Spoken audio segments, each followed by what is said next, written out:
الحمد لله نحمده ونستعينه ونستغفره ونؤمن به ونتوكل عليه ونعوذ بالله من شرور أنفسنا ومن سيئات أعمالنا من يهده الله فلا مضل له ومن يضلله فلا هادي له ونشهد أن لا إله إلا الله وحده لا شريك له ونشهد أن سيدنا ومولانا محمدا عبده ورسوله قال الله سبحانه وتعالى أعوذ بالله من الشيطان الرجيم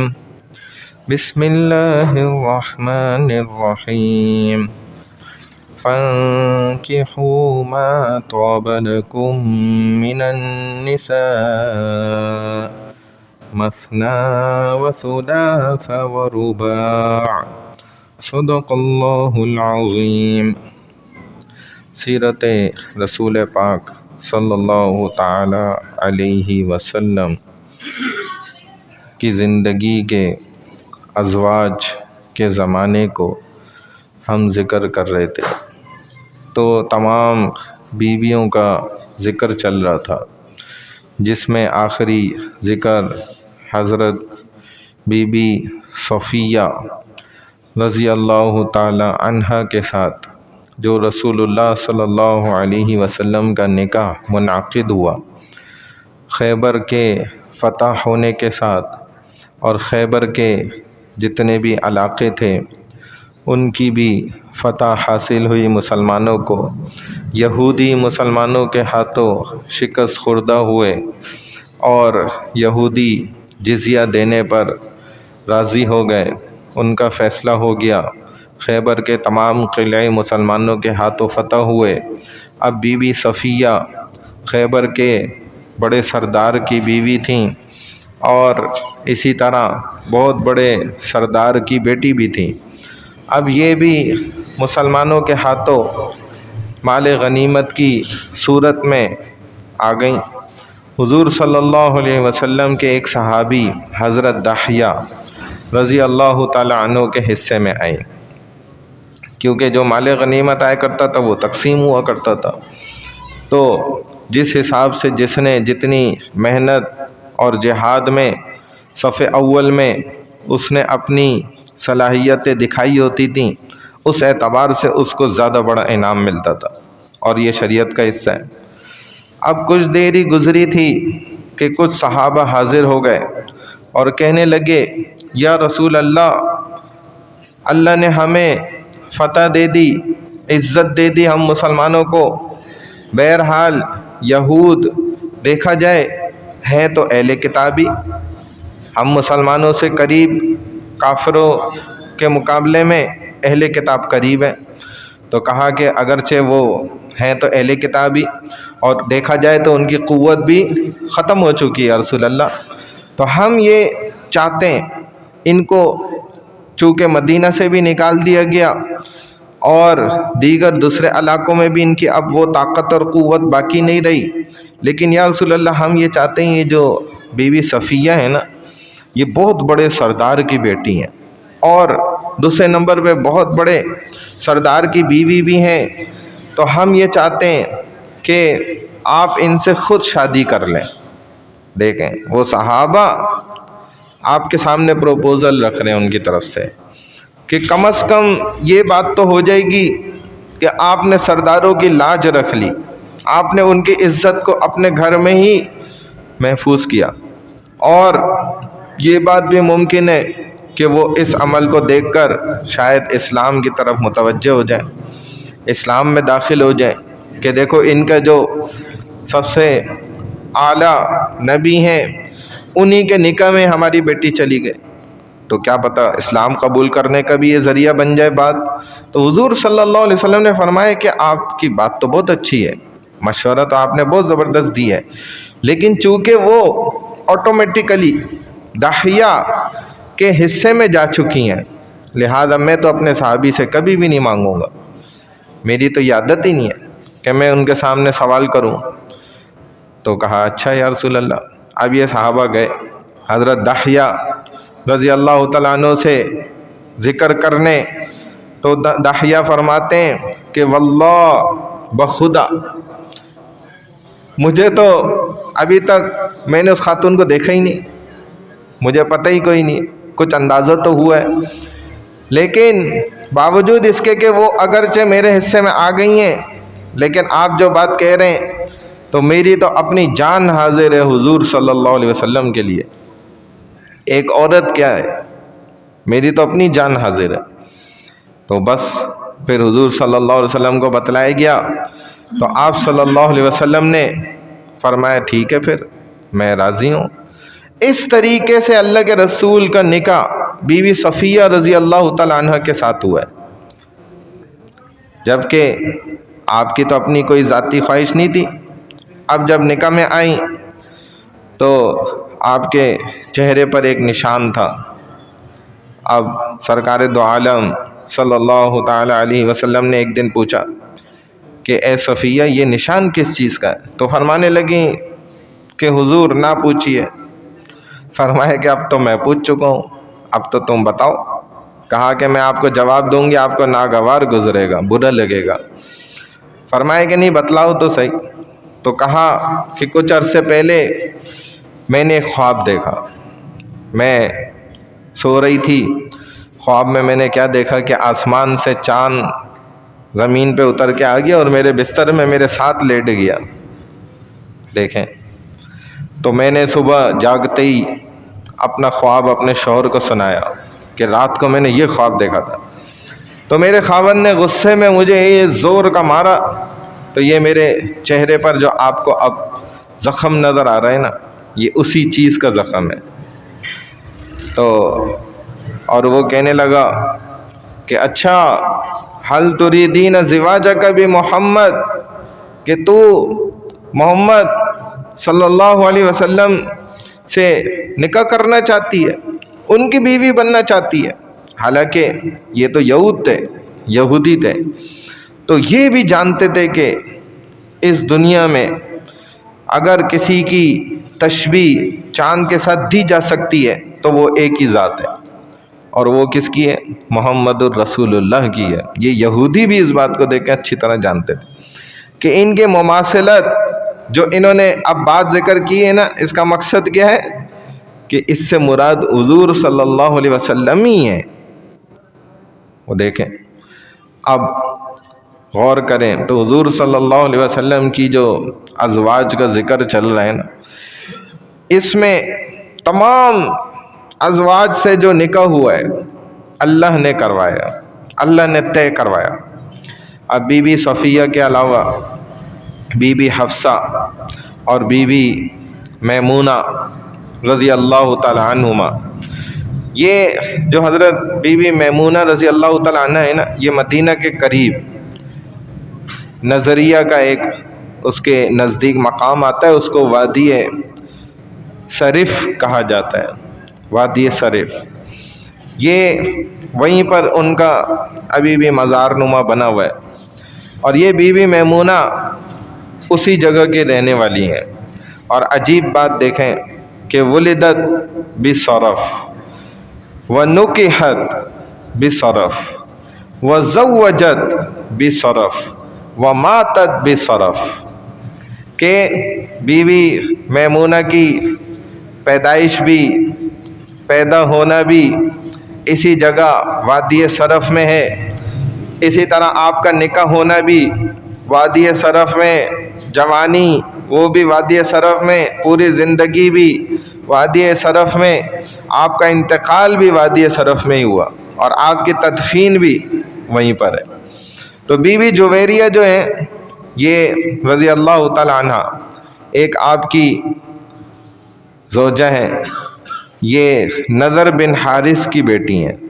نضر بن حارث جو بنو مستلق کے ایک بہت بڑے سردار تھے، اور اس نے رسول اللہ صلی اللہ علیہ وسلم کے خلاف جنگ کرنی چاہیے، تو حضور صلی اللہ علیہ وسلم نے خود حملہ فرمایا صحابہ کے ساتھ اور فتح ہو گئی۔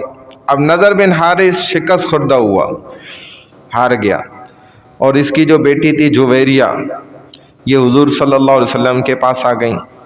تو صحابہ نے عرض کی کہ یہ ایک سردار کی بیٹی ہیں، کیونکہ نضر بن حارث بھی بڑا سردار تھا، تو اگر آپ ان سے نکاح کر لیں تو یہ زیادہ بہتر ہوگا۔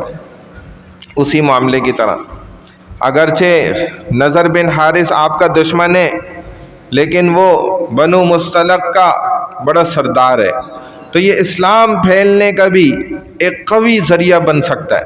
موقع ملا، اور بی بی عائشہ رضی اللہ تعالیٰ عنہ جو رسول اللہ صلی اللہ علیہ وسلم کی زوجہ ہیں، فرماتی تھیں کہ میں نے بی بی جویریہ جیسی عورت خوش قسمت کبھی زندگی میں نہیں دیکھی۔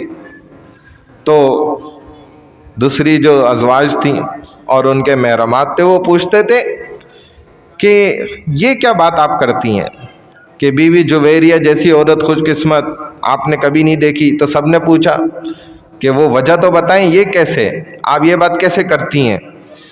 تو فرمایا کہ جب حضور صلی اللہ علیہ وسلم نے شادی کر لی تو جس کے گھر میں جو عورتیں باندھی تھیں، جن صحابہ کے گھر میں بھی، اور ان میں وہ عورتیں جو خاص کر باندھی رہ کر زندگی گزار رہی تھیں اور اسی خاندان سے ان کا تعلق تھا، تو فرمایا کہ فَاتَقُوهُمْ فَأُعْتِقَتْ مِئَةَ امْرَأَةٍ، کہ سب نے کہا کہ بھائی اب ان سب کو آزاد کر دو۔ کیوں؟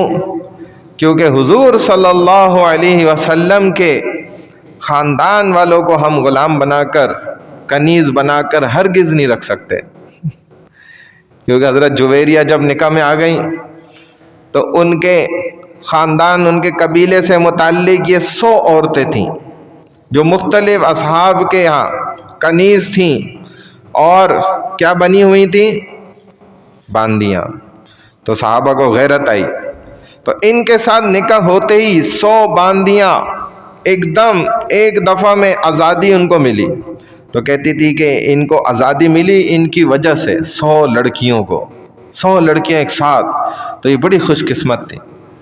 ایسے ہی بی بی ام حبیبہ جو ابو سفیان کی بیٹی تھیں، پہلا خاوند فوت ہو گیا، حضور صلی اللہ علیہ وسلم سے ان کا نکاح ہوا، تو ہر نکاح پر اگر آپ غور کرتے چلے جائیں تو کہیں بھی آپ کو حضور صلی اللہ علیہ وسلم کی چاہت یا خواہش یا نفسانیات کہیں نہیں نظر آئے گی۔ اور غور کریں تو یہ بڑی بڑی عمر کی خواتین ہیں، بلکہ ہر نکاح میں اسلام کی تقویت، اللہ کا حکم نظر آئے گا آپ کو غور کرنے سے۔ اور حضور صلی اللہ علیہ وسلم کی داخلی زندگی ہمیں کیسے پتہ چلتی ہے؟ آپ کی جو گھر کے باہر کی زندگی ہے وہ تو دیکھیں، صحابہ نے ایک ایک عمل کو دیکھا اور بیان کرتے چلے گئے، لیکن جو گھریلو زندگی تھی یہ ہمیں کیسے پتہ چلتی؟ تو اس کے پتہ چلانے کے لیے آپ کے حسن معاشرت، آپ کے حسن اخلاق جو گھر کے اندر ہوتے ہیں، اسی طرح رسول اللہ صلی اللہ علیہ وسلم کے گھر کے اندر کے اخلاق، آپ کا سونا اٹھنا، ازدواجی تعلقات، اس سب کا ہمیں کیسے پتہ چلنا تھا؟ انہی امہات کے ذریعے، ہماری روحانی ماؤں کے ذریعے۔ تو اللہ تعالیٰ نے یہ سلسلہ اس لیے قائم فرمایا۔ اب یہ سب ہمیں سبق دیتی ہیں چیزیں، ہمیں پتہ چلے کہ اللہ نے حضور صلی اللہ علیہ وسلم کی تعدد ازواج بنائیں کیوں، اتنی زیادہ کیوں آپ کے نکاح کروائے، تاکہ دین کے پھیلنے کا کام بھی جو ہے نا رکے نہیں، گھریلو کام بھی، اندرونی زندگی کا بھی مسلسل چلے۔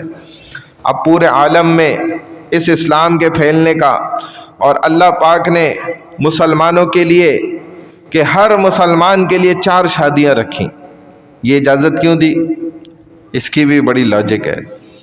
دیکھیں، اللہ نے مسلمانوں کو پوری دنیا میں آپ غور کر لیں، ہر مذہب کو دیکھ لیں، ہر طبقے کو دیکھ لیں، ہر دنیا کے قوم والوں کو دیکھ لیں، کسی کے یہاں ایک شادی کے بعد دوسری کی اجازت نہیں ہے۔ زنا کی اجازت ہے اور حرام خوری، حرام کاری، سب چیزوں کی اجازت ہے، لیکن جائز اور حلال تعلقات کی قطعاً اجازت نہیں ہے ایک عورت کے بعد۔ اور اعتراض بھی انہی لوگوں کو ہوتا ہے کہ جن کے ہاں زنا کرنا تو صحیح ہے لیکن دوسری شادی کرنا صحیح نہیں ہے۔ یہ اعتراض بھی دیکھیں نا کیسا خراب اعتراض ہے کہ آپ زنا کرنا تو آپ کے اجازت ہے لیکن دوسری شادی کی اجازت نہیں ہے۔ بس ایک ہی بیوی ہے، وہ اگر بیمار ہو گئی تو اس کا بھی ستیہ ناش ہو گیا بیچارے کا، اب یہ اسی کے ساتھ ہی زندگی گزارے۔ اب ہر آدمی 4 شادیاں کر سکتا ہے ہمارے ہاں، قرآن میں واضح ہے۔ قرآن کیا فرماتا ہے کہ فَانْكِحُوا مَا طَابَ لَكُم مِّنَ النِّسَاءِ مَثْنَىٰ وَثُلَاثَ وَرُبَاعَ۔ یہ مثنیٰ کے لفظ پہ غور کریں ذرا۔ قرآن کہہ رہے کہ آپ نکاح کریں چن کر، جو آپ کو سمجھ آئیں، 2 ایک تو اللہ نے بھی نہیں شروع کیا کہ ایک کرو، یعنی کہ اللہ یوں کہہ رہے ہیں کہ جب اب تم نکاح کرنے کے لیے تیار ہو گئے، اب ایک ساتھ بیٹھو اور 2 سے نکاح کرو۔ پہلی دفعہ میں ایسے لوگ بہت کم ہیں کیونکہ اللہ کھل کے بات کرتے ہیں اور انسان ان چیزوں سے ڈرتا ہے۔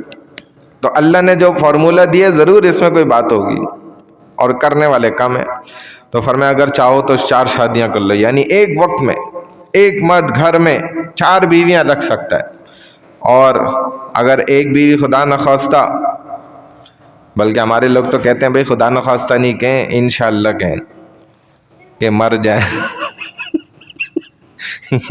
ہمارے مزاج کے اعتبار سے بہرحال خدا نخواستہ اگر بیوی انتقال کر جائے تو اگلی ایک چوتھی شادی بھی یہ فوراً، کیونکہ سیٹ خالی ہو گئی۔ ہمارے ایک استاد یوں کہتے تھے کہ بھئی خالی سیٹ نہیں چھوڑنی چاہیے، سیٹ کی تو آج کل لڑائی ہے، تو فوراً اس سیٹ پر بھرتی کر لو، چوتھی شادی کر لو۔ اور اگر خدا نخواستہ کوئی زیادہ ہی خوش قسمت ہوا، اس کی 2 مر گئیں بیچارے کی، تو یہ پھر ایک ساتھ 2 مزید شادیاں بھی کر سکتا ہے۔ تو اللہ نے دیکھو کیسا اس کو موقع دیا مسلمان کو۔ خدا نخواستہ میں بار بار کہہ رہا ہوں 2 مری، اور اسی طرح خدا نخواستہ اگر کسی بیوی کو اس نے طلاق دے دی تو اب بھی یہ کیا کر سکتا ہے، ایک اور شادی کر سکتا ہے، چوتھی شادی۔ لیکن آپ غور کریں کہ حضور صلی اللہ علیہ وسلم کو دیکھیں تو اللہ پاک نے اپنے نبی کو 9 شادیوں کی اجازت دے دی اور مزید کرنے پہ پابندی لگا دی۔ یہ بھی ہوا ہے، یہ میں سمجھاتا ہوں کیسے ہوا کہ اب یا رسول اللہ، اے ہمارے حبیب، بس اب آپ اور مزید نہیں کر سکتے، 9 شادیاں بس ہم نے یہیں، اے نبی اب آپ کو روک رہے ہیں، اور اس کے علاوہ کوئی شادی نہیں آپ کریں گے، کیونکہ ہم نے یہی آپ کے لیے چنی تھی، آپ کے مقدر میں یہی طے کی گئیں۔ جب آپ کا وصال ہوا اس وقت آپ کے نکاح میں یہی 9 ازواج مطہرات تھیں۔ تو اب اگر ہم ان میں سے کسی کا انتقال ہو جائے گا یا پھر خدا نخواستہ اس کو علیحدگی ہو گئی، طلاق دے دی گئی، تو ان کے بدلے میں اب کوئی اور آپ نہیں لا سکتے۔ اور جبکہ عام آدمی کے لیے دیکھیں، میں نے ابھی بتایا کہ اگر خدا نخواستہ طلاق ہو گئی، بیوی مر گئی، تو وہ اس کے بعد بھی مزید شادی کر سکتا ہے، یعنی کہ ایک وقت میں گھر میں 4 بیویاں رکھ سکتا ہے کسی بھی حالت میں، چاہے مر جائے یا طلاق ہو جائے تو اگلی لے آئے، آگے شادیاں کرے، اجازت ہے۔ لیکن نبی کو منع فرما دیا۔ کیوں؟ ایک دفعہ حضور صلی اللہ علیہ وسلم اپنی ازواج سے کسی مسئلے میں ناراض ہو گئے، آپ کی ناراضگی ہو گئی، اور آپ ناراض بھی اللہ نے کروایا، کیونکہ یہ بھی ثابت ہو کہ یہ بشر ہیں، فرشتے نہیں ہیں، فرشتہ ناراض ہوتا ہے کسی سے، نورانی مخلوق ہو جس میں کوئی انسانیت نہ موجود ہو، وہ کیوں ناراض ہوگا؟ تو ناراض کروایا۔ اب آپ نے قسم کھا لی کہ میں 1 مہینے تک اپنی کسی بھی بیوی سے بات نہیں کروں گا. اس کا مطلب یہی تھا کہ قریب ہی نہیں جاؤں گا. تو یہ شریعت میں اس کو کہا جاتا ہے ایلا کرنا، ایلا، ٹھیک ہے. اور حضرت عمر رضی اللہ تعالیٰ عنہ کو جب یہ بات پتہ چلی تو حضور صلی اللہ علیہ وسلم نے اپنی بیویوں سے گویا ایک علیحدگی کر لیے، طلاق نما معاملہ کر لیا، ایلا کر لیا. تو حضرت عمر رضی اللہ تعالیٰ عنہ حضرت حفصہ کے پاس آئے. ان سے تو ان کا تعلق تھا، رشتہ تھا، اور ان سے بے حد ناراض ہوئے اور کہا کہ دیکھو تم خواتین نے حضور صلی اللہ علیہ وسلم کو بہت تنگ کیا ہے، ہر وقت آپ لوگ خرچہ مانگتی رہتی ہو حضور صلی اللہ علیہ وسلم سے، خرچہ دے دیں یا رسول اللہ میں. اور آپ صلی اللہ علیہ وسلم آپ لوگوں کو خرچہ بھی دیتے ہیں، لیکن آپ اس کو صدقہ خیرات کے اندر تقسیم کر دیتی اور پھر تنگ ہو جاتی ہو، پھر خرچہ مانگنے لگ جاتی ہو. یہ بات تو بہت غلط ہے، اور ظاہر ہے یہ بات تو دیکھا جائے تو باعث خطرہ بھی ہے. ہو سکتا ہے کہ حضور صلی اللہ علیہ وسلم ان باتوں سے تنگ آ کر، کیونکہ ان کا مشن تو دین پھیلانا ہے نا، اصل مقصد تو وہ ہے. ہو سکتا ہے حضور صلی اللہ علیہ وسلم آپ لوگوں سے تنگ آ کے پھر طلاق دے دے تو کیا ہوگا. تو اللہ نے حضور صلی اللہ علیہ وسلم کو اس بات پہ قادر بھی بنایا، اور ان کے لیے اور بیویوں کا بھی اللہ اگر چاہتے تو انتظام کر دیتے. اللہ کے خزانوں میں کون سی کمی تھی. تو اب جو بات قابل غور ہے نا وہ یہ ہے کہ جو قرآن کے الفاظ ہیں، یہ بات ادھر بہت زیادہ غور کرنے والی ہے. قرآن نے کیا کہا نا، پھر قرآن کی آیات نازل ہوئی، فرمایا کہ عسى ربه إن طلقكن أن يبدله أزواجا خيرا منكن مسلمات مؤمنات قانتات تائبات عابدات سائحات ثيبات وأبكارا. دیکھیں کیا پیاری بات اللہ تعالیٰ نے کی. اللہ فرمانے لگے خبردار اگر وہ نبی تمہیں طلاق دے دیں تو قریب ہے کہ ان کا رب انہی میں تم سے بہتر ان کو عطا کر دے بیویاں، اس کا بدل کر کے دے دے جو آپ سے بھی اچھی ہو جائیں، جو خوب اطاعت والیاں ہوں، کہنا ماننے والیاں. جیسے حوروں کا سلسلہ ہے نا، گویا یہ وہ صفات اللہ نے بیان کرتی، ایمان والیاں ہوں، ادب والیاں ہوں، توبہ کرنے والیاں ہوں، عبادت گزار ہوں، روزے دار، بیائی ہوئی ہوں یا کنواریاں ہوں، دونوں ہو سکتی ہیں.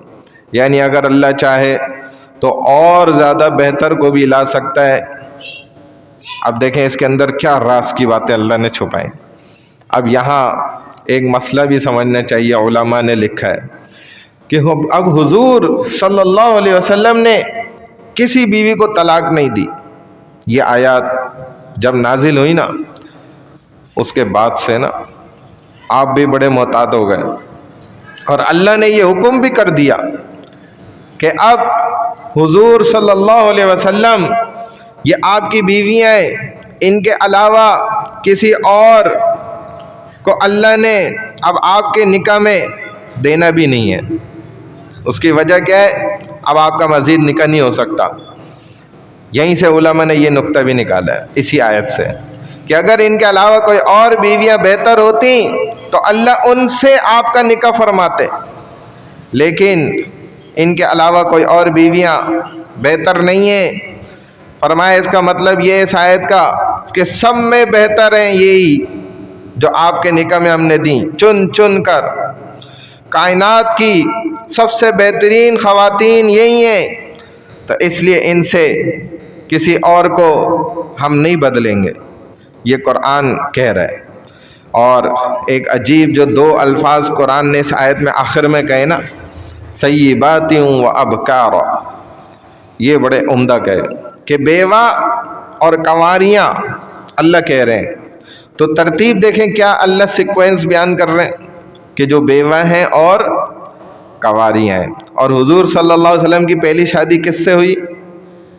جو حضرت خدیجۃ الکبریٰ ہیں، 2 دفعہ بیوہ. تو قرآن وہی ترتیب بتا رہا ہے کہ یا رسول اللہ، اے ہمارے حبیب، آپ کے ساتھ ہم نے یہی کیا ہے کہ آپ کی جو پہلے نکاح میں آئیں وہ بیوہ خاتون تھیں. ہم خود آپ کو کہہ رہے ہیں سیبات، جو بیوہ عورت ہوتی ہے، یعنی کہ آپ کی ترتیب بھی آپ کو بتا رہے ہیں کہ پہلے بیوہ آپ کے نکاح میں آئی. پھر دوسرے نمبر پہ کہا ابکارا، کنواری عورتیں، اور ان کے بعد جن سے نکاح ہوا حضرت عائشہ رضی اللہ تعالیٰ عنہ، تو وہ کیا تھیں؟ کنواری تھیں، کم عمر تھیں. تو اللہ نے یہ اشارہ کیا اس بات سے کہ اے ہمارے نبی، یہ ہم نے آپ کے لیے چن لی ہیں، یہ مسلمات بھی ہیں، مؤمنات بھی ہیں، قانتات بھی ہیں، تائبات بھی ہیں، عابدات بھی ہیں، سائحات بھی ہیں، سیبات، اور اسی طرح ابکارہ بھی ہیں. تو ان سے زیادہ صاف ستھری اور نیک پوری کل کائنات میں کوئی نہیں تھی. ہم نے چن کر آپ کے لیے، دیکھیں ان سے اچھی تھی نہیں ورنہ ہم آپ کے نکاح میں ان کو دیتے. تو یہ سب اللہ نے چن لیا. اب دیکھیں حضور صلی اللہ علیہ وسلم کی شادی کے بعد کیا معاملات ہوئے.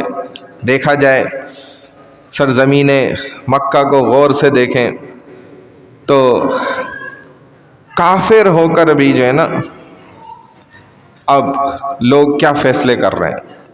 جب حضور صلی اللہ علیہ وسلم کا یہ نکاح منعقد ہوا، اب اس کے بعد دوسرے حالات سامنے آ گئے جو مزید الگ سے حالات تھے.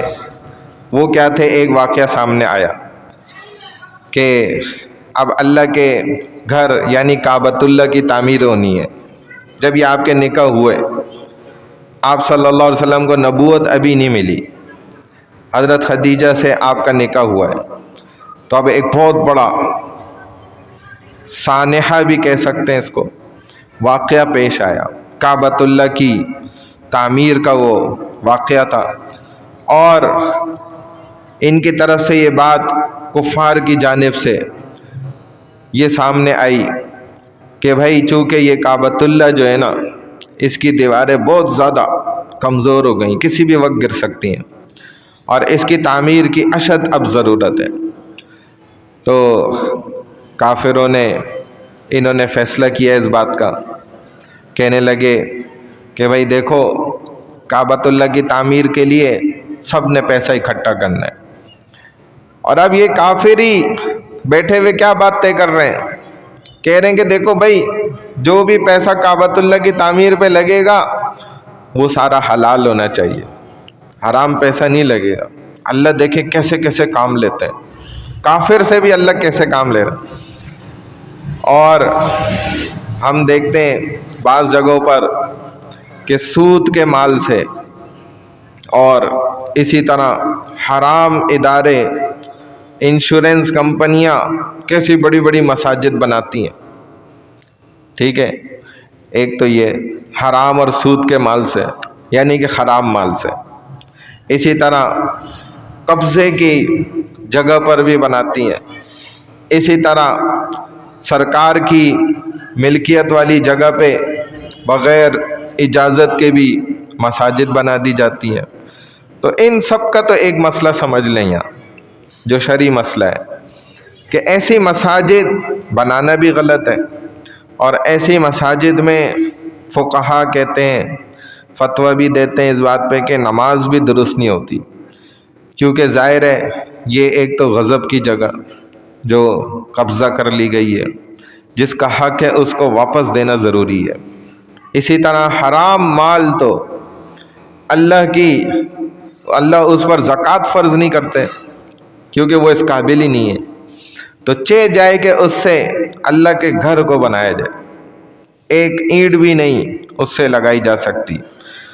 تو اس کے لیے تو دیکھا جائے جگہ کا بھی پاک ہونا ضروری ہے، تعمیر کا پاک ہونا ضروری ہے، دیواریں بھی پاک ہونا ضروری ہیں، نمازی بھی پاک ہونا بہت ضروری ہے.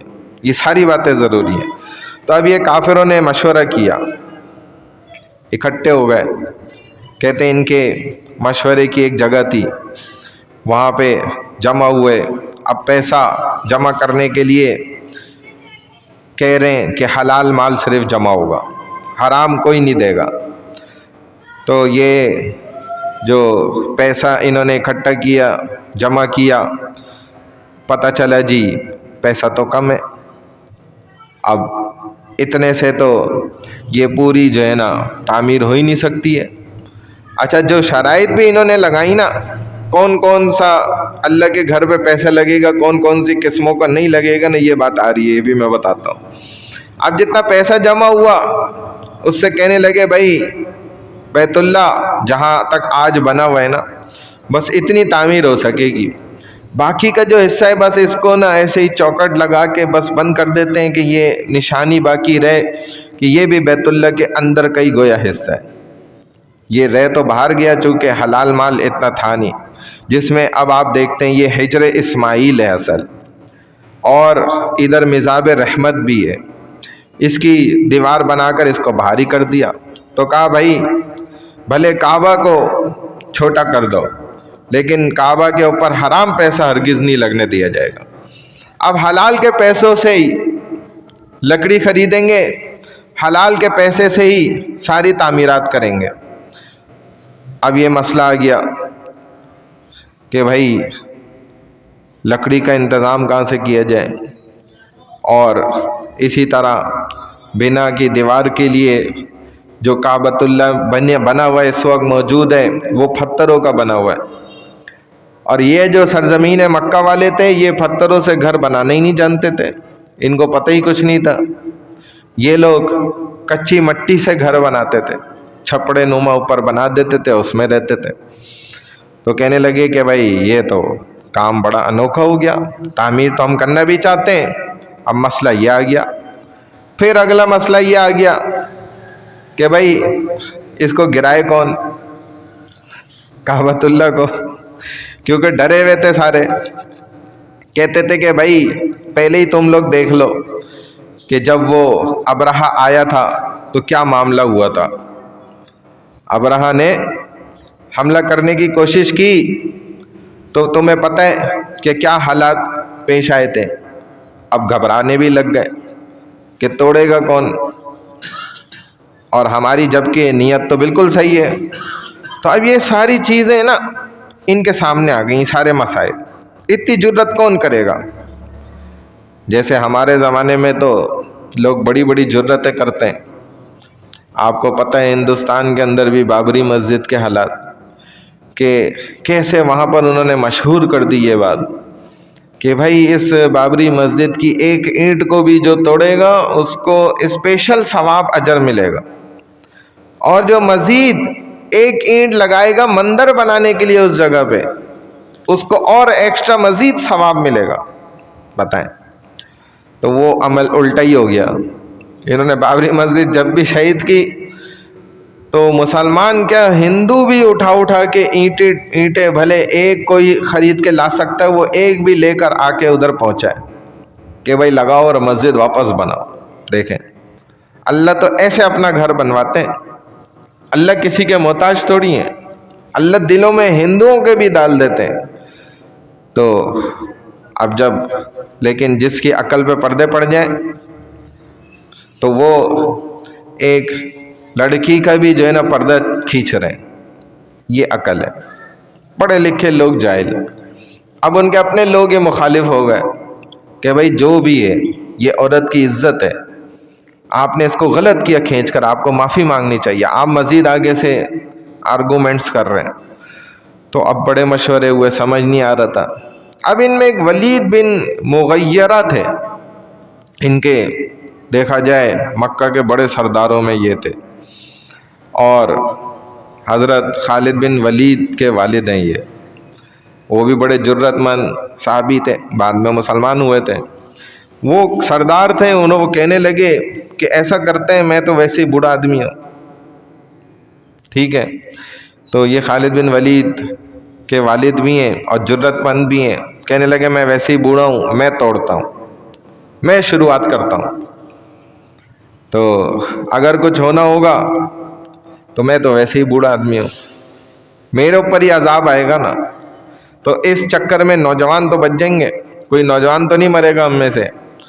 اور اگر مجھے کچھ نہ ہوا تو سمجھ لینا کہ بھائی ہماری مراد پوری ہو گئی, ہمیں یہ کام کرنا چاہیے, آگے بڑھنا چاہیے.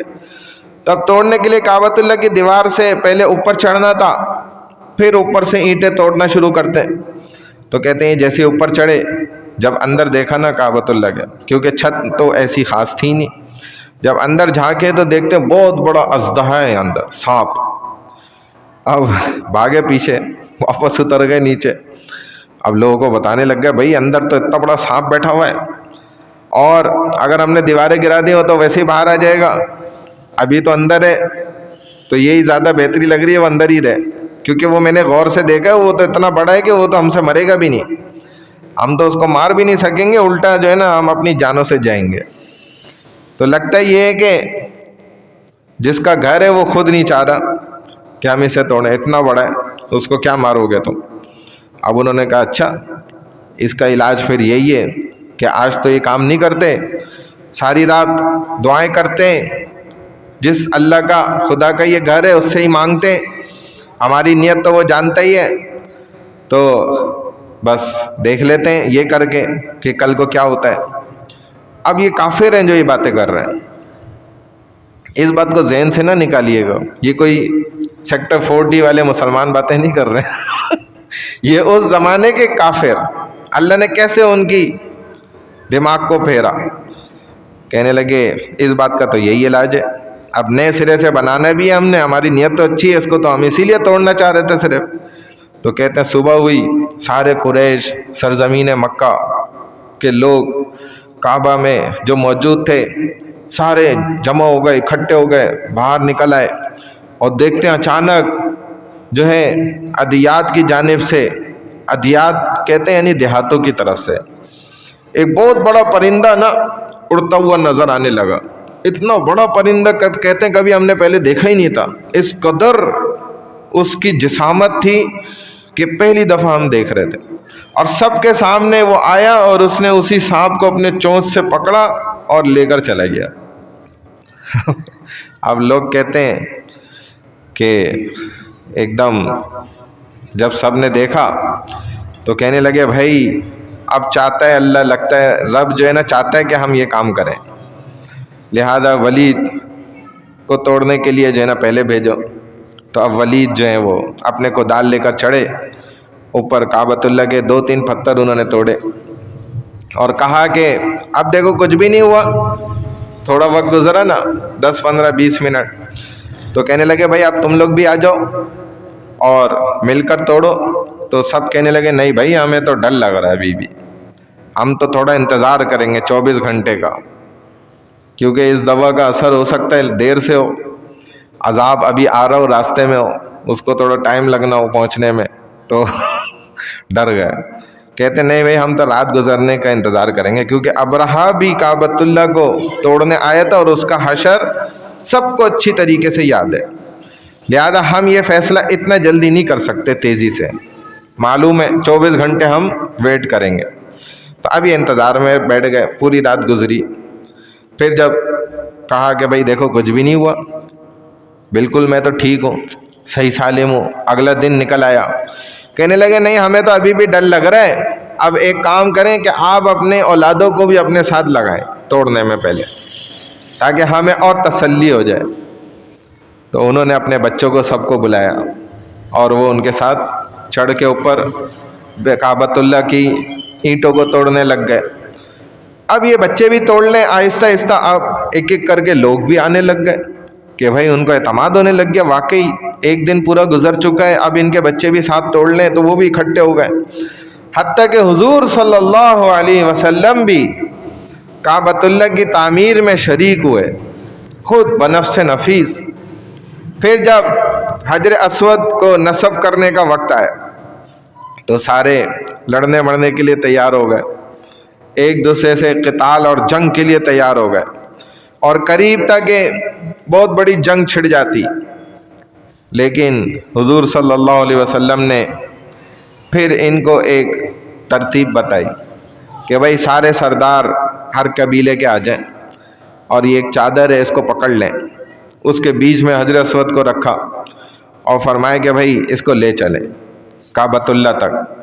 جب بیت اللہ تک لے گئے، جس کونے پہ اس کو نصب کرنا تھا، تو حضور صلی اللہ علیہ وسلم نے فرمایا بھائی آپ تمام سرداروں کا کام یہیں تک کا تھا، بس اب اس کو میں نصب کروں گا اندر. تو فرماتے ہیں حضور صلی اللہ علیہ وسلم نے اپنے ہاتھوں سے اس حجر اسود کو وہاں پہ اسی جگہ لگایا جہاں پر یہ موجود ہے. لیکن درمیان میں ایک واقعہ ہوا، وہ میں بتا دیتا ہوں.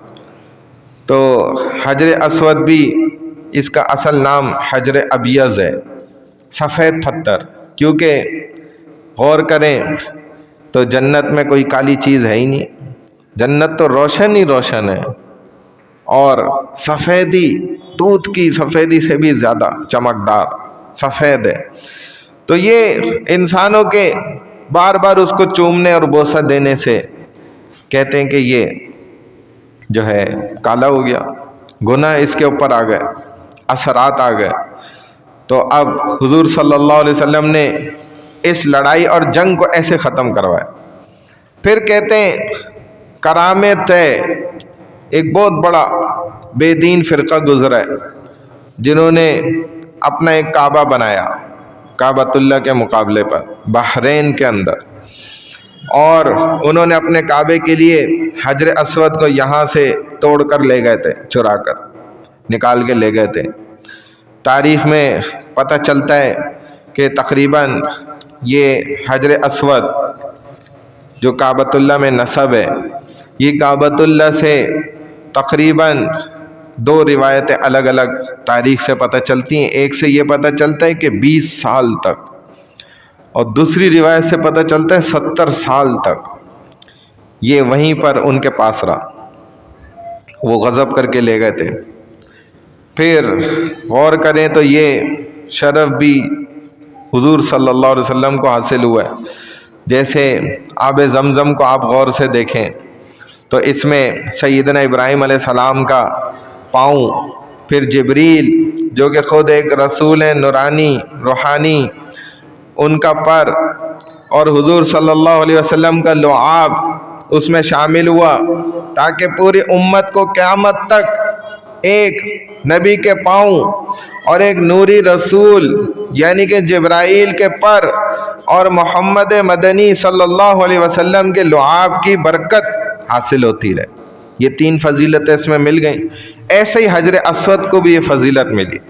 کیسے کہ دیکھیں تو یہ اترا حضرت آدم علیہ السلام کے ساتھ، جنت سے بھیجا اللہ نے آدم علیہ السلام کے ساتھ، رکھا حضرت ابراہیم علیہ السلام نے، اور جوڑا محمد الرسول اللہ صلی اللہ علیہ وسلم نے، اور سارے امتی اس کو بوسہ دے رہے ہیں. اور عمر نے بھی فرمایا کہ اے پتھر حجر اسود، اگر تجھے میں اپنے نبی کو بوسہ دیتا نہ دیکھتا تو خدا کی قسم میں تجھے کبھی نہیں چومتا. ٹھیک ہے، تو یہ فضیلت مل گئی. اب آگے چلیں تو حضور صلی اللہ علیہ وسلم کا وہ زمانہ اب ذکر ہوگا کہ جو نبوت کے قریب آ رہے. آپ صلی اللہ علیہ وسلم کی جوانی اور پھر آپ صلی اللہ علیہ وسلم کی نبوت کا فیصلہ یہ 2 طرح سے ہوا ہے. ایک تو آپ کی نبوت کا فیصلہ روحانی طور پر کہتے ہیں جب آدم علیہ السلام کو بھی اللہ نے ابھی بنایا نہیں تھا اس وقت ہی کر دیا گیا تھا، اس بات کا فیصلہ تبھی ہو چکا تھا. اور دوسرے نمبر پہ جب آپ کو ظاہری طور پر بعثت حاصل ہونی تھی اور ظاہری انداز میں آپ کو نبوت ملنی تھی، تو ہم اس پر بات کر رہے ہیں جو دوسرا حصہ ہے. پہلے حصے پہ بھی بات کریں تو وہ ایک لمبا موضوع ہے. تو ابھی آپ کی جوانی چل رہی ہے، جیسے جیسے آپ کی عمر 40 سال کے قریب آ رہی ہے تو اللہ آپ کو تیار فرما رہے ہیں.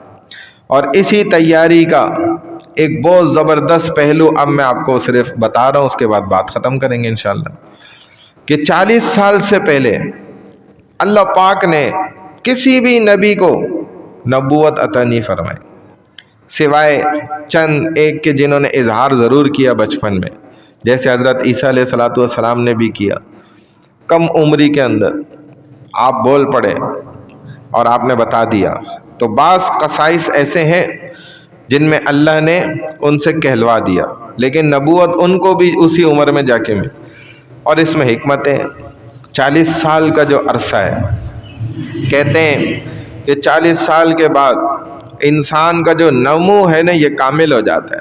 نمو مطلب کہ انسان کے جسم کے اندر بڑھنے والی ہر چیز وہ رک جاتی ہے، 40 سال تک بڑھتی جاتی ہے۔ اس کا چاہے قد ہو، اس کا دماغ ہو، اس کا دل ہو، اس کے جو ہے جسم کے اندر ہاتھوں کا لمبائی کا بڑھنا، پیروں کی لمبائی کا بڑھنا، ہر چیز کا وہ رک جاتا ہے۔ 40 سال پہ آ کے وہ کیا ہو جاتا ہے؟ گویا مکمل، کمپلیٹ ہو جاتا ہے۔ اب انسان کو جیسے قرآن بھی کہتا ہے حتی بلغ اشدہ وبلغ 40 سنہ، 40 سنہ 40 سال، کہ انسان اب اپنی انتہا کو پہنچ جاتا ہے۔ تو 40 کے عدد کو بڑی خصوصیت حاصل ہے۔ جیسے آپ غور کریں کہ 40 کے بعد کوئی چیز انسان کے اندر نہیں بڑھ رہی، کیونکہ یہ انسان جب خود بھی بڑا تھا نا پیٹ کے اندر، جب نطفے کی حالت میں گیا اندر، تو 40 سال کے اندر 40 دن کے اندر کہتے ہیں یہ ٹھہرتا ہے۔ پھر 40 دن مزید کے اندر پانی سے خون کا قطرہ بنتا ہے، پھر 40 دن کے اندر گوشت کا لوتھڑا، پھر 40 دن کے اندر اس کی رگیں اور یہ ساری چیزیں بننا شروع ہوتی ہیں، رحم کے اندر یہ سب چل رہا ہوتا ہے۔ پھر 40 دن کے اندر اس کی ہڈیاں تیار ہونا شروع ہوتی ہیں، پھر 40 دن میں گودا ان کے اندر بننا شروع ہوتا ہے۔ تو کرتے کرتے 4 مہینے پر پھر اس کے اندر روح داخل ہو جاتی ہے، یعنی کہ یہ باقاعدہ طور پہ روح کے ساتھ ہلنا جلنا شروع کرتا ہے۔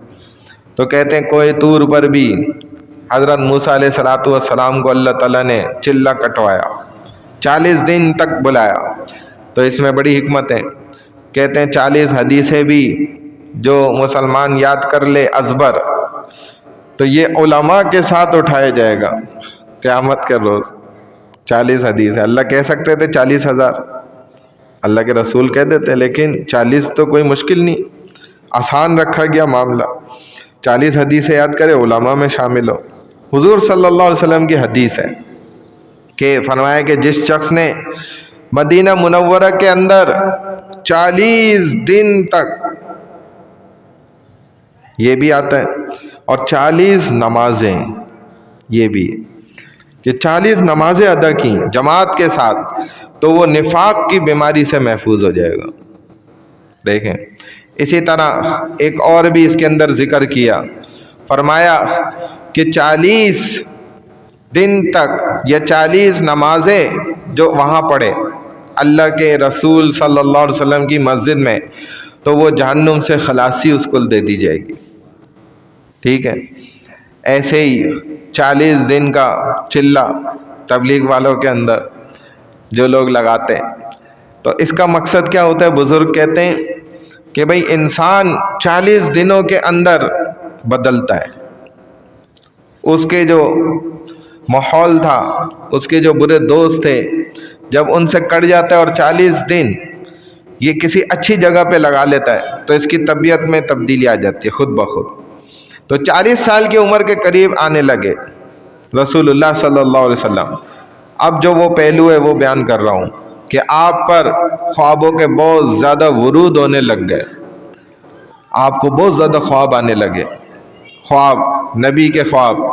تو نبی کریم صلی اللہ علیہ وسلم فرماتے ہیں کہ میں نے بہت عجیب عجیب خواب دیکھے، اور حضرت عائشہ صدیقہ رضی اللہ تعالیٰ عنہ فرماتی ہیں کہ حضور صلی اللہ علیہ وسلم کے خواب بالکل سچ ہو کر سامنے آ جاتے تھے۔ جیسے ایک آدمی رات میں سوتا ہے، اندھیرا ہو رہا ہوتا ہے، اس کو نظر آتا ہے باہر اندھیرا ہے، جب صبح جاگتا ہے سورج کو اپنی آنکھوں سے نکلتا دیکھتا ہے، تو آپ صلی اللہ علیہ وسلم کے خواب بالکل اسی طرح ہوا کرتے تھے۔ اب خوابوں کی جو اقسام ہیں وہ 3 ہیں، 3 قسم کے خواب ہوتے ہیں جس کو علماء نے بھی لکھا ہے۔ پہلا خواب وہ ہوتا ہے جو احلام ہوتا ہے، یعنی کہ خیالات۔ انسان جو دن بھر سارے کام کر رہا ہوتا ہے تو وہی چیزیں اس کو رات میں خواب میں بھی نظر آنے لگ جاتی ہیں اور وہی خواب بن جاتی ہیں۔ اگر اس کا زور کسی بات پر دن میں زیادہ تھا تو دماغ میں وہ بات بیٹھ گئی، اب جب سویا تو بے خیالی میں اس کو احلام والے خواب نظر آ رہے، وہی چیزیں نظر آ رہی ہیں کیونکہ وہ دل دماغ پہ بیٹھ گئی تھی۔ دوسرے نمبر پہ شیطانی خواب ہوتے ہیں۔ انسان کے نیند میں آ کر شیطان اس کو دکھاتا ہے غلط چیزیں یا پھر اس کو ڈراتا ہے، ٹھیک ہے نا، یہ بھی ہوتا ہے، تو نیند میں آتا ہے اور بعض دفعہ جو ہے اس قدر خوف زدہ کر دیتا ہے کہ جیسے اس کے پیچھے جو ہے نا سانپ دوڑ رہا ہے، کوئی کھانے والی چیز دوڑ لی ہے۔ تو اس کا بھی علاج حضور صلی اللہ علیہ وسلم نے بتایا ہے، وہ بھی میں بتا دیتا ہوں۔ تیسرے نمبر کے خواب جو ہوتے ہیں نا وہ ہوتے ہیں حقیقت والے خواب، جو خالص اللہ کی جانب سے انسان کو نظر آتے ہیں، اور ان کو رحمانی خواب بھی کہا جاتا ہے۔ اور اللہ والوں کے خواب اکثر ایسے ہی ہوا کرتے ہیں کہ وہ سچ دیکھ رہے ہوتے ہیں، اور حضور صلی اللہ علیہ وسلم کا خواب میں آنا یہ تو ویسے خود ہی سچ ہے۔ اور حضور صلی اللہ علیہ وسلم کے ہم جانتے ہیں زندگی کے ہر ایک عمل اللہ کے اشارے کے بغیر نہیں ہوئے، گویا اللہ کے پہرے ان پر تھے لگے ہوئے۔ جو باتیں بھی آپ دیکھتے ہیں معاشرے کے اندر، ہم نے شروع سے دیکھا کہ بچے عام طور پر جو کام کر رہے ہوتے ہیں، اللہ کے رسول صلی اللہ علیہ وسلم نے بچپن میں وہ کام کیے ہی نہیں ہے۔ بڑے لوگ جو کام کر رہے ہوتے ہیں، اعمال کر رہے ہوتے ہیں، زمانے میں عام ہوتے ہیں وہ کام، حضور صلی اللہ علیہ وسلم نے وہ کام کیے ہی نہیں، حالانکہ وہ برے کام بھی نہیں ہوتے، کوئی ناپسندیدہ بھی نہیں ہوتے عام طور پہ، لیکن حضور صلی اللہ علیہ وسلم سے وہ سرزد نہیں ہوئے۔ جیسے آپ کو میں نے بتایا تھا شادیوں میں شرکت کر لینا، قصے کہانیاں سن لینا وغیرہ وغیرہ، تو جب کہ ابھی تک اس وقت دیکھا جائے تو شریعت کا کوئی حکم بھی نہیں نازل ہوا تھا، پھر بھی اللہ نے حضور صلی اللہ علیہ وسلم سے وہ کام نہیں ہونے دیے۔ حضور صلی اللہ علیہ وسلم نے شادیوں میں شرکت بھی کی حالانکہ، لیکن آپ سو گئے، کہتے ہیں نیند مجھ پہ غالب آ گئی۔ ایک لمحہ بھی اپنے نبی کو اللہ نے غافل نہیں ہونے دیا۔ تو حضور صلی اللہ علیہ وسلم کے جتنے بھی خواب تھے نا، رؤیا ان کو کہا جاتا ہے، یہ سچے تھے۔ شیطان آپ پر حملہ نہیں کر سکتا تھا، کیونکہ آپ نے خود فرمایا تھا کہ شیطان جو میرے ساتھ بھی ہے اس نے کلمہ پڑھا ہوا ہے، وہ مجھے غلط چیزوں کی طرف نہیں ورغلاتا، اس کی اتنی جرت نہیں ہو تو میرے گویا ماحول میں رہتے ہوئے وہ ایسے ہی بن چکا ہے۔ تو اب نبیوں کے جو خواب ہوتے ہیں وہ آپ جانتے ہیں اچھی طرح کہ وہ کیا ہوتے ہیں، ہمیشہ سچے۔ اور خواب کے بارے میں ایک بات یہ بھی یاد رکھیں کہ جھوٹ نہیں بولنا چاہیے۔ اگر آپ نے کوئی خواب نہیں دیکھا اور آپ جھوٹ کہہ رہے ہیں تو گویا آپ اللہ پر جھوٹ باندھ رہے ہیں، کیونکہ خواب کس کی طرف سے آتے ہیں؟ اللہ کی طرف سے۔ اور اسی طرح دوسرا یہ کہ اگر آپ نے خواب دیکھا اور یہ ڈرانے والا خواب تھا تو حضور صلی اللہ علیہ وسلم نے اس کا علاج بتلایا۔ نبی علیہ السلام نے فرمایا کہ جیسے ہی ایسا خواب دیکھو تو بائیں جانب 3 دفعہ تھو تھو کر دو، اور یہ کہو لا حول ولا قوت الا باللہ العلی العظیم اعوذ باللہ من الشیطان الرجیم، اور فرمایا کہ کروٹ لو یعنی کہ دوسری طرف اور سو جاؤ، اور یہ خواب کسی کو نہ بتاؤ کہ ورنہ کیا ہوگا، آپ کو نقصان پہنچے گا، اور نہیں بتائیں گے تو کوئی نقصان نہیں ہوگا کیونکہ آپ نے سنت پہ عمل کر لیا۔ اور 3 بات یہ ہے کہ اگر آپ نے اچھا خواب دیکھا جو تیسری بات میں آیا تھا تو صرف اپنے کسی ایسے دوست کو بتاؤ جو عالم ہو، علم جانتا ہو، سمجھدار ہو، آپ کا وفادار بھی ہو تھوڑا، کیونکہ خواب ایک پرندے کے پاؤں پر نا دانہ رکھا ہوا ہونا اس کی طرح ہوتا ہے کہ اگر صحیح جگہ اس نے چونچ ماری تو دانہ منہ میں آئے گا ورنہ گر جائے گا۔ ہوا میں پرندہ اڑ رہا ہے، اس کے جو ہے نا پنجے کے اندر دانہ ہے یا چونچ کے اندر بھی ہے، تو بڑی حفاظت سے وہ لے کے اڑتا ہے۔ تو یہی فرمایا کہ اس کی تعبیر پھر وہ جو بتائے گا تو وہی ہو جائے گی، اور نہیں پتہ ہوگی تو وہ کہہ دے گا بھائی آپ کسی اور سے پوچھ لیں۔ اور اللہ کے نبی کے خواب اللہ کی خواہش کے مطابق ہوتے ہیں۔ جو اللہ چاہ رہے ہوتے ہیں۔ تو حضور صلی اللہ علیہ وسلم نے فرمایا کہ لم یبقى من النبوة الا المبشرات الرؤیا الصالحات یراہ المؤمن او یرا لہ۔ دیکھیں یہ بڑی کام کی بات ہے، آخری بات ہے، لیکن بہت اہم ترین بات ہے کہ حضور صلی اللہ علیہ وسلم نے فرمایا کہ نبوت کا دروازہ بند ہو گیا، اللہ نے مجھے آخری نبی بنا کر بھیجا، اب کچھ نہیں بچا لیکن خواب موجود ہیں۔ اور آپ نے فرمایا کہ کوئی بھی نیک بندہ ان کو دیکھے گا۔ 46واں حصہ گویا نبوت کا وہ اب باقی ہے۔ تو مرزا قادیانی بھی جو ہے نا، اس نے اسی حدیث کے وجہ سے یہ سارا فرقہ بنایا، اور اس نے کہا کہ بھائی چلو نبوت کا ایک جز تو باقی ہے نا، تو اس پر تو ہم دعویٰ کر سکتے ہیں، جھوٹ باندھ کر، جھوٹ بول کر، جھوٹی نبوت کا دعویٰ کر کے، کیونکہ باطل فرقے والے دشمن اسی انتظار میں تو رہتے ہیں کہ ہمیں ایک لفظ ملے، ہمیں ایک بس راستہ ملے اور ہم حملہ کریں۔ تو یہ انہوں نے حرکت کی، بالکل اس طرح کیا، اور اسی حدیث سے اس نے راستہ نکالا کہ دیکھو 46واں حصہ تو باقی ہے نا، تو اس کے مطابق میں نبوت کا دعویٰ کر سکتا ہوں، نعوذ باللہ۔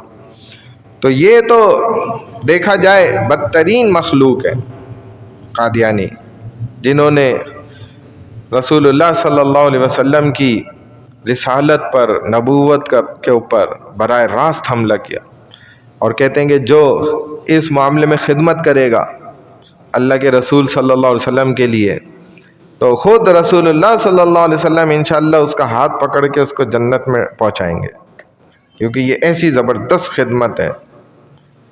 سمجھ گئے نا؟ تو انشاءاللہ اب اگلے ہفتے جو ہے ہم بقیہ قصہ بیان کریں گے۔ اللہ ہم سب کو عمل کرنے کی توفیق عطا فرمائے۔ الحمدللہ رب العالمین والعاقبۃ للمتقین والصلاة والسلام علی سید الانبیاء والمرسلین نبینا محمد وعلی آلہ واصحابہ اجمعین۔ یا ارحم الراحمین، ہم سب کے تمام چھوٹے بڑے گناہوں کو اپنے فضل و کرم سے معاف فرما دیجیے۔ یا اللہ ہم سب کی تمام گناہوں، خطاؤں، لغزشوں، کوتاہیوں سے آئندہ ہماری بچی ہوئی زندگی میں ہمیں بچنے کی توفیق عطا فرما دیجیے۔ یا اللہ جتنے بھی مسلمان جہاں کہیں بھی پریشان حال ہیں، سب کی پریشانیوں کو دور فرما دیجیے۔ بیمار حال ہیں تمام کو صحت شفا کاملہ عاجلہ نصیب فرما دیجیے۔ اس دنیا سے رحلت فرما چکے ان تمام کی مغفرت فرما دیجیے، خصوصاً ہمارے والدین عزیز و اقارب رشتہ دار، ان کی قبروں کو نور سے منور فرما دیجیے۔ یا اللہ جتنے بھی احباب ساتھیوں نے دعاؤں کے لیے کہا ہے، جس کی جو پریشانی ہے اللہ اس کی پریشانیوں کو دور فرما دیجیے، اور جن کے جو مریض ہیں اللہ ان تمام کو صحت شفا کاملہ عاجلہ نصیب فرما دیجیے۔ یا اللہ ہماری تمام دعاؤں کو، نیک حاجات کو اپنی بارگاہ عظیم میں قبول و منظور فرما دیجیے۔ سبحان اللہ و بحمدہ، سبحانک اللہم و بحمدک، نشہد ان لا الہ الا انت، نستغفرک و نتوب الیک، نستغفرک و نتوب الیک، نستغفرک و نتوب الیک، برحمتک یا ارحم الراحمین۔